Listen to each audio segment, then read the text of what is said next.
موت کے بعد اصل جیون ہے، وہاں میں تیرا حساب لوں گا۔ اب شیطان جب گندے خیال ڈالے گا تو انسان کو حکم ہے کہ پہلی نظر تو جائز ہے جو دھوکے سے پڑی، لیکن دوبارہ اس کو گھور کے دیکھنا، مزہ لینا، وہ ناجائز ہے، حرام ہے۔ اب ہم دیکھیں یہ جذبات اور خیالات سب کے الگ الگ رکھے ہیں مالک نے۔ جیسے کریلا کڑوا ہوتا ہے کہ نہیں، کچا کریلا جو ہے کھانا لوگ پسند نہیں کرتے، اسی طرح سے جو ہے بھائی بہن کا رشتہ ہے، تو بھائی بہن کا رشتہ جیسے پتی پتنی حلال ہوتے ہیں سمبھوگ کے لیے، ہم بستری کے لیے، اسی طرح سے بھائی بہن نہیں ہوتے۔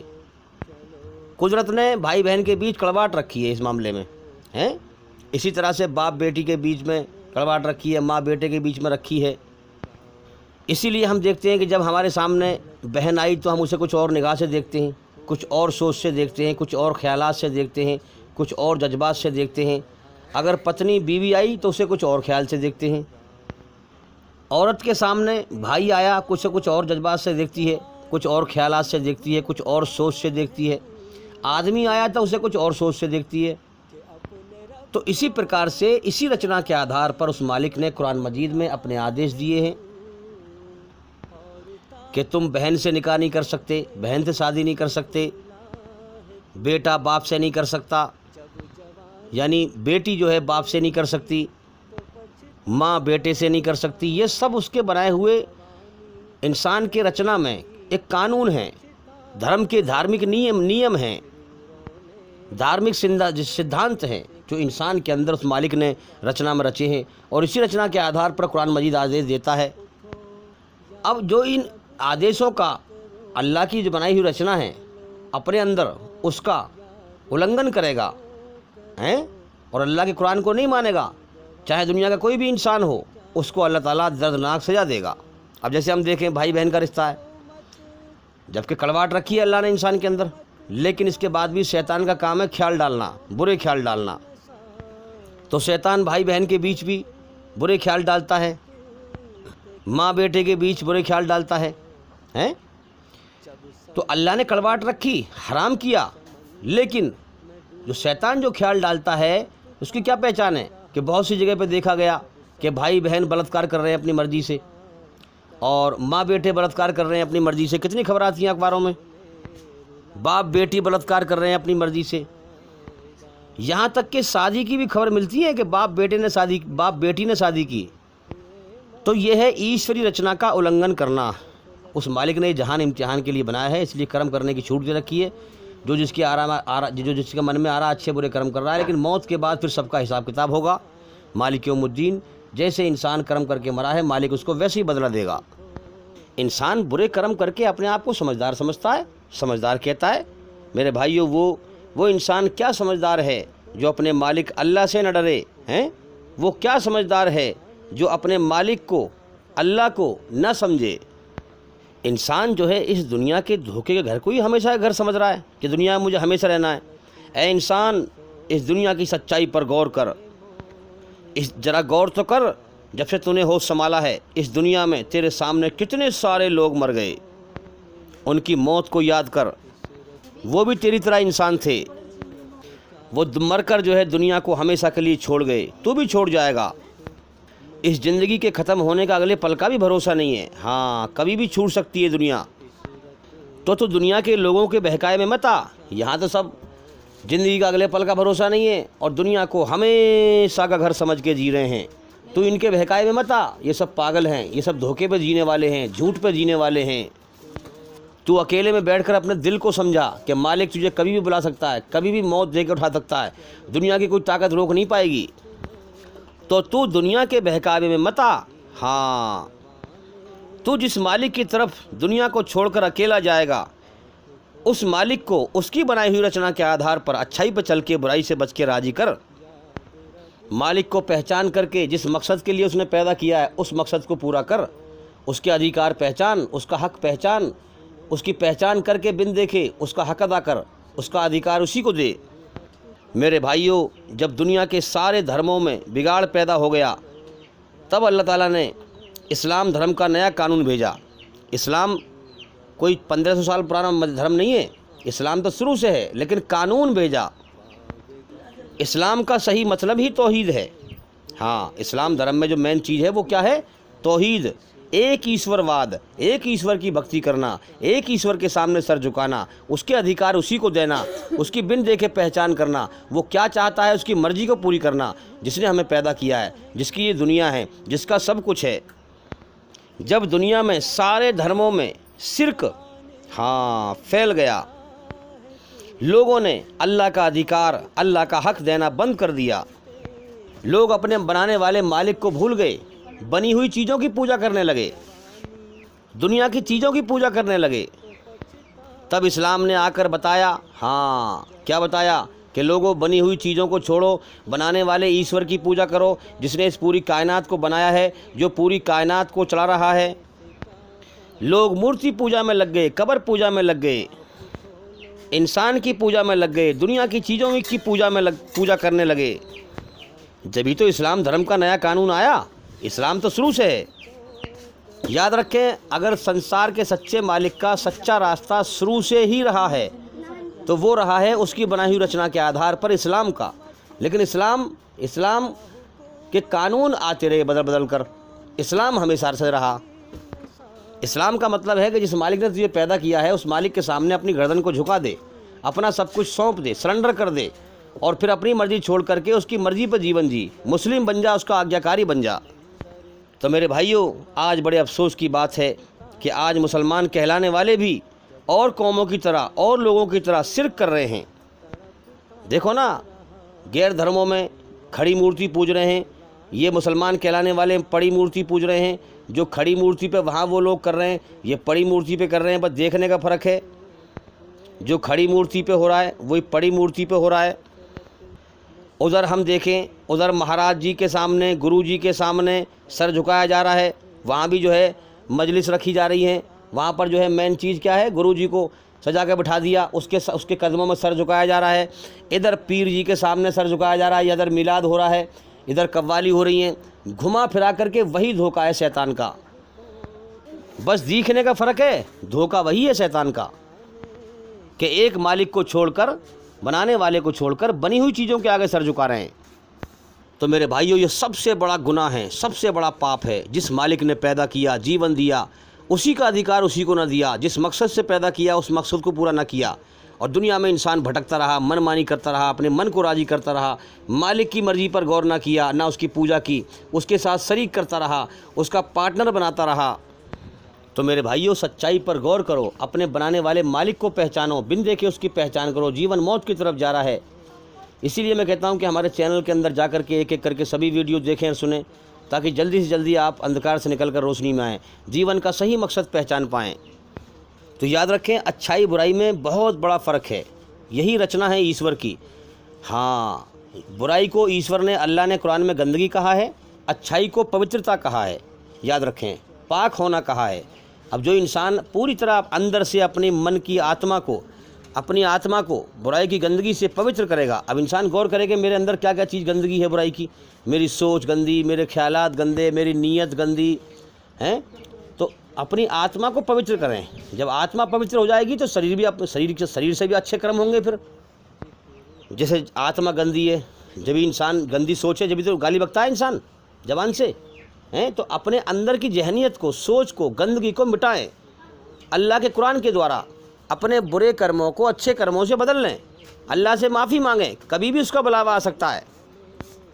اگر برائی کرتے پکڑے گئے، برائی کرتے مر گئے، تو میرے بھائیوں، موت کے بعد تباہی پھر جائے گی۔ اس لیے اچھائی برائی برابر نہیں ہے، اچھائی برائی میں بہت فرق ہے، اور موت کے بعد اچھائی کا انجام سورگ ہے، برائی کا انجام نرک ہے۔ اور اچھائی برائی میں ڈال کر ہی مالک نے ہمارا امتحان لیا ہے، اچھائی برائی ہی تو ذریعہ ہے امتحان کا، ورنہ اگر انسان کے اندر یہ اچھائی برائی کی رچنا رچی ہوئی نہ ہو تو پھر کیا انسان کا امتحان ہے۔ تو میرے بھائیوں، اچھائی برائی میں بہت فرق ہے، اور اسلام دھرم انسان کو پوری طرح سے پوترتا اپنانے کے لیے کہتا ہے اور گندگی سے بچنے کے لیے کہتا ہے۔ اس لیے اسلام دھرم کا گیان ضرور حاصل کریں۔ گیان کوئی دوائی کی پڑیا نہیں ہے، میں آپ کو پلا دوں آپ کو آ جائے گا۔ گیان تو دھیرے دھیرے سیکھنا پڑے گا بھائی۔ دنیا کے کام میں کامیابی حاصل کرنے کے لیے آپ کو سیکھتے ہو کہ نہیں؟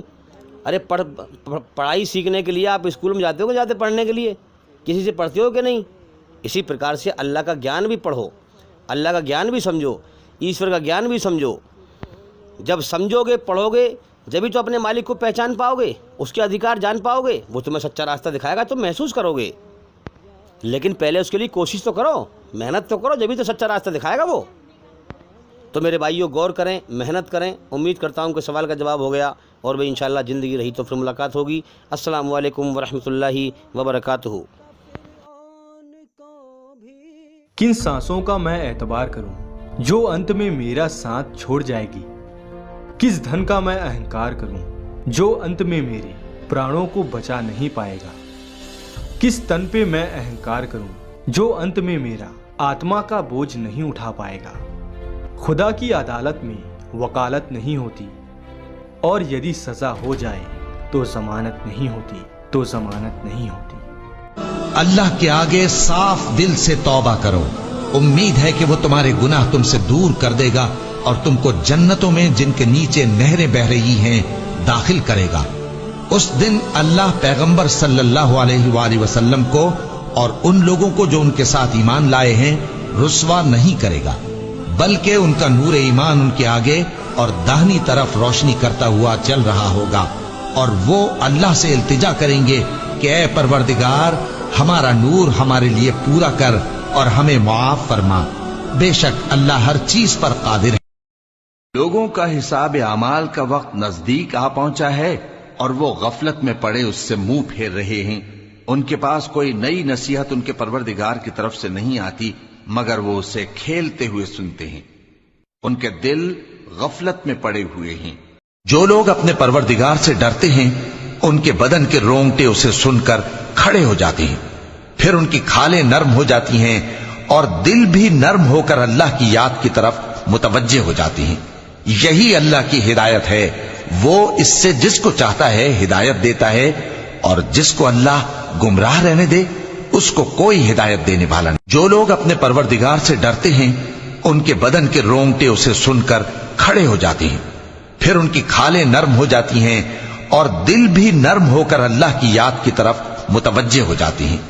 یہی اللہ کی ہدایت ہے، وہ اس سے جس کو چاہتا ہے ہدایت دیتا ہے، اور جس کو اللہ گمراہ رہنے دے۔ جب تمہارے پروردگار نے فرشتوں سے کہا کہ میں مٹی سے انسان بنانے والا ہوں، جب میں اس کو درست کر لوں اور اس میں اپنی روح پھونک دوں تو اس کے آگے سجدے میں گر پڑنا، سو تمام فرشتوں نے سجدہ کیا مگر ابلیس کہ وہ اکڑ بیٹھا اور کافروں میں ہو گیا۔ اللہ نے فرمایا کہ اے ابلیس، جس شخص کو میں نے اپنے ہاتھوں سے بنایا اس کے آگے سجدہ کرنے سے تجھے کس چیز نے منع کیا؟ کیا تو غرور میں آ گیا یا اونچے درجے والوں میں تھا؟ بولا کہ میں اس سے بہتر ہوں کہ تو نے مجھ کو آگ سے پیدا کیا اور اسے مٹی سے بنایا۔ فرمایا بس یہاں سے نکل جا، تو مردود ہے اور تجھ پر قیامت کے دن تک میری لعنت پڑتی رہے گی۔ کہنے لگا کہ میرے پروردگار، اچھا تو مجھے اس روز تک کہ لوگ اٹھائے جائیں مہلت دے۔ فرمایا کہ تجھ کو مہلت دی جاتی ہے اس روز تک جس کا وقت مقرر ہے۔ کہنے لگا کہ مجھے تیری عزت کی قسم، میں ان سب کو بہکاتا رہوں گا، اور جس کا نامہ اعمال اس کی پیٹھ کے پیچھے سے دیا جائے گا تو وہ موت کو پکارے گا اور دوزخ میں داخل ہوگا، اور ہر طرف سے اسے موت آ رہی ہوگی مگر وہ مرنے میں نہیں آئے گا، اور اس کے بعد سخت عذاب ہوگا، جن درد دینے والا عذاب ہوگا۔ وہ چاہیں گے کہ آگ سے نکل جائیں مگر اس سے نہیں نکل سکیں گے، اور ان کے لیے ہمیشہ کا عذاب ہے۔ اور جو کافر ہیں ان کے لیے آگ کے کپڑے قطع کیے جائیں گے اور ان کے سروں پر جلتا ہوا پانی ڈالا جائے گا، اس سے ان کے پیٹ کے اندر کی چیزیں اور کھالیں گل جائیں گی، اور ان کے مارنے کے لیے لوہے کے ہتھوڑے ہوں گے۔ جب وہ چاہیں گے کہ اس رنج و تکلیف کی وجہ سے دوزخ سے نکل جائیں تو پھر اسی میں لوٹا دیے جائیں گے، اور کہا جائے گا کہ جلنے کے عذاب کا مزہ چکھتے رہو۔ یہی وہ جہنم ہے جسے گناہگار لوگ جھٹلاتے تھے، وہ دوزخ اور کھولتے ہوئے گرم پانی کے درمیان گھومتے پھریں گے۔ تو کافرو، آج بہانے مت بناؤ، جو عمل تم کیا کرتے تھے انہی کا تم کو بدلہ دیا جائے گا۔ اسلام کی استھاپنا کس نے اور کب کی؟ اسلام کی استھاپنا اللہ نے کی، آدم علیہ السلام کو پہلا نبی بنا کر۔ اسلام کی استھاپنا اس سمے ہوئی جب اللہ نے آدم علیہ السلام کو دنیا میں اتارا اور کہا جب میری طرف سے ہدایت آئے تو اس کی پیروی کرنا، اور جو لوگ میری ہدایت کی پیروی کریں گے وہ فائدے میں ہوں گے۔ قرآن کی سورہ بقرہ کی آیت 35 سے 39 تک اللہ نے فرمایا، اور ہم نے کہا کہ اے آدم، تم اور تمہاری بیوی بہشت میں رہو اور جہاں سے چاہو بے روک ٹوک کھاؤ پیو، لیکن اس درخت کے پاس نہ جانا، نہیں تو ظالموں میں ہو جاؤ گے۔ پھر شیطان نے دونوں کو اس درخت کے بارے میں پھسلا دیا اور جس عیش و نشاط میں تھے اس سے ان کو نکلوا دیا۔ تب ہم نے حکم دیا کہ بہشت بری سے چلے جاؤ، تم ایک دوسرے کے دشمن ہو، اور تمہارے لیے زمین میں ایک وقت تک ٹھکانہ اور معاش مقرر کر دیا گیا ہے۔ پھر آدم نے اپنے پروردگار سے کچھ کلمات سیکھے اور معافی مانگی تو اس نے ان کا قصور معاف کر دیا۔ بے شک وہ معاف کرنے والا ہے، بڑا مہربان ہے۔ ہم نے فرمایا کہ تم سب یہاں سے اتر جاؤ، جب تمہارے پاس میری طرف سے ہدایت پہنچے تو اس کی پیروی کرنا، کہ جنہوں نے میری ہدایت کی پیروی کی ان کو نہ کچھ خوف ہوگا اور نہ وہ غمناک ہوں گے، اور جنہوں نے اس کو قبول نہ کیا اور ہماری آیتوں کو جھٹلایا وہ دوزخ میں جانے والے ہیں اور وہ ہمیشہ اس میں رہیں گے۔ اس طرح اسلام کی استھاپنا اللہ تعالیٰ نے آدم علیہ السلام کے ذریعے کی۔ سمے کے ساتھ ساتھ لوگوں میں خرابی اور گمراہی آتی تھی اور لوگ اپنے اپنے عبادت کے طریقے چلن میں لے آتے تھے، اور سمے سمے پر اللہ تعالیٰ کی ہدایت آتی رہی اور اللہ کے پیغمبر دنیا کے الگ الگ علاقوں میں اللہ کا پیغام لوگوں تک پہنچاتے رہے۔ اللہ کی یہ ہدایت آخری پیغمبر محمد صلی اللہ علیہ وسلم پر آ کر سماپت ہو گئی۔ جو لوگ یہ مانتے ہیں کہ اسلام تو صرف 1400 سال پہلے آیا وہ گمراہی میں جی رہے ہیں۔ اسلام آدم علیہ السلام یعنی پہلے انسان کے ٹائم سے چلا آ رہا ہے، اور جو لوگ نہیں جانتے انہیں بتا دو کہ آدم علیہ السلام دنیا کے پہلے انسان تھے اور انہی کی اولاد دنیا بھر میں پھیل گئی، یعنی ہم سب آدم علیہ السلام کی اولادوں میں سے ہے۔ آدم کے نام سے ہی آدمی شبد بنا جس کا مطلب ہوتا ہے انسان، مانو، منشیہ۔ آدم علیہ السلام کو بابا آدم کے نام سے بھی جانا جاتا ہے اور انگلش میں ایڈم کے نام سے بھی وہ فیمس ہے۔ پہلے نبی آدم علیہ السلام اور آخری نبی کے درمیان بہت سارے نبی آئے اور سب کے سب ایک ہی دھرم پر تھے یعنی اسلام پر، جن میں کچھ کا ذکر قرآن میں آتا ہے جیسے نوح علیہ السلام، ابراہیم علیہ السلام، موسیٰ علیہ السلام، عیسیٰ علیہ السلام۔ اللہ تعالیٰ سورہ الشورى کی آیت 13 میں فرماتے ہیں، اس نے تمہارے لیے دین کا وہی رستہ مقرر کیا جس کے اختیار کرنے کا نوح کو حکم دیا تھا، اور جس کی اے نبی ہم نے تمہاری طرف وہی بھیجی ہے، اور جس کا ابراہیم اور موسیٰ اور عیسیٰ کو حکم دیا تھا۔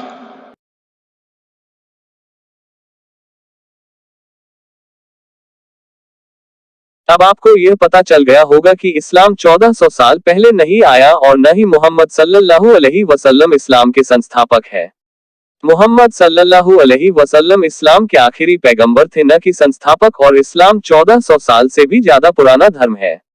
اس ویڈیو کو اور ویڈیو میں دی گئی جانکاری کو زیادہ سے زیادہ لوگوں تک پہنچائے تاکہ جو لوگ اسلام کے خلاف جھوٹی باتیں پھیلا رہے ہیں ان پر لگام لگ سکے۔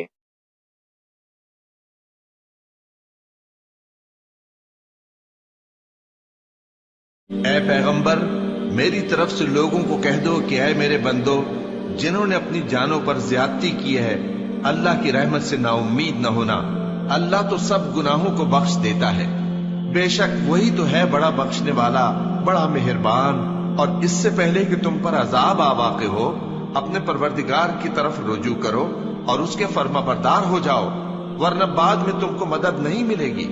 اور اس سے پہلے کہ تم پر ناگہاں عذاب آ جائے اور تم کو خبر بھی نہ ہو، اس نہایت اچھی کتاب کی جو تمہارے پروردگار کی طرف سے تمہاری جانب نازل ہوئی ہے پیروی کرو۔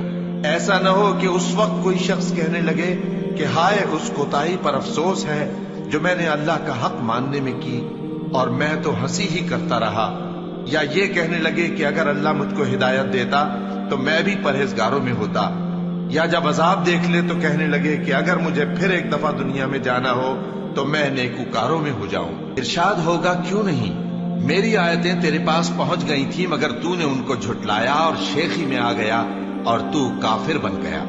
اور اے مخاطب، جن لوگوں نے اللہ پر جھوٹ بولا، تم قیامت کے دن دیکھو گے کہ ان کے چہرے سیاہ ہو رہے ہوں گے۔ کیا تکبر کرنے والوں کا ٹھکانہ دوزخ میں نہیں ہے؟ اور ہم نے لوگوں کے سمجھانے کے لیے اس قرآن میں ہر طرح کی مثالیں بیان کی ہیں تاکہ وہ نصیحت حاصل کریں۔ یہ قرآن عربی ہے جس میں کوئی عیب اور اختلاف نہیں، تاکہ وہ ڈر